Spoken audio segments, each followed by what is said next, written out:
de lui. Voilà. J'en viens donc à ce baromètre de la diversité du CSA. Comment vous expliquez cette absence de représentation des handicapés à l'écran? Pardon de vous poser cette question, mais ça fait un moment que vous travaillez sur le sujet. Pourquoi ça ne progresse pas? Ça ne progresse pas du tout. Ça fait 4 ans que ça stagne. Le baromètre, il existe depuis longtemps. À chaque fois, on s'indigne, et pourtant, ça n'avance pas.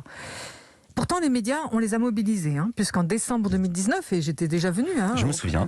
à votre antenne pour en parler, se sont engagés. Ils ont signé une charte pour améliorer cette représentation, améliorer l'emploi, améliorer l'accès à ces métiers, pour être représentés dans les métiers également. Ça n'avance pas. Donc, il va falloir vraiment qu'on travaille un peu plus en profondeur avec eux, parce qu'on ne peut pas se contenter de cela. Vous vous rendez compte ? 54% de représentation du fauteuil roulant. Un homme blanc inactif. Mais c'est pas ça la réalité des personnes en situation de handicap.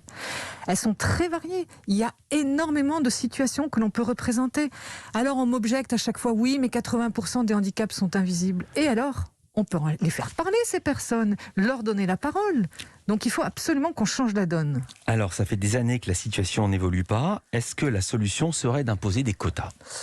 Alors moi je pense qu'il faut qu'on ait une imposition vraiment d'une part non négociable de représentation de la diversité.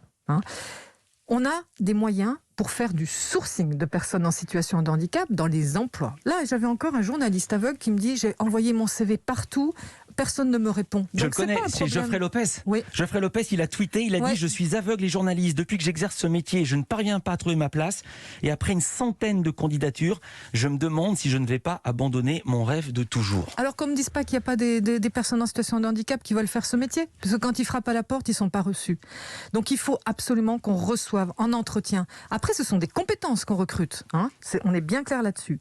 Mais moi, je dis que si le baromètre n'a pas bougé à la prochaine édition, eh bien, nous aurons une part non négociable. Nous allons travailler. Je vais travailler en concertation avec les médias et le CSA, mais il faut qu'on avance et qu'on franchisse une marche supplémentaire. Alors concrètement, parce que le terme est un peu administratif, c'est quoi une part non négociable? Et quelle différence avec un quota?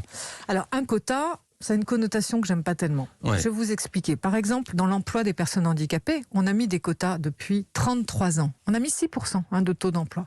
33 ans après, on est à 3,6. Ce nom de quota, il a une connotation qui n'est pas positive. Moi, ce que je voudrais dire aux personnes en situation de handicap et aux médias, c'est que quand vous faites parler des personnes, quand vous travaillez sur le handicap, ça fait de l'audience. Donc il faut qu'on analyse beaucoup plus finement tout ce qui a fait de l'audience pour montrer et démontrer aux médias que c'est une force, le handicap, et qu'ils vont en tirer des profits dans la diversité, dans la façon de représenter le pays. C'est une force. Tous les spectacles, toutes les émissions, toutes les fictions ont fait des audiences magnifiques.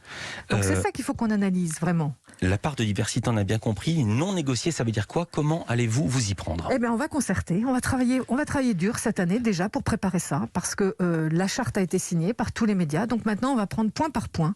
On va voir ce qui marche. On va voir comment les aider à pouvoir améliorer la représentation des personnes, non pas en tant qu'handicapés, en tant qu'experts de leur sujet, sur les plateaux télé, sur les émissions.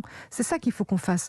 Donc, s'ils n'arrivent pas à trouver des personnes en situation de handicap, nous, on les connaît bien. Moi, je les connais bien. Et on les fera monter justement en expertise, ces personnes en situation de handicap. Donc on a une année pour travailler, pour changer la donne, parce que sinon, eh bien, il faudra être un peu plus coercitif, certainement.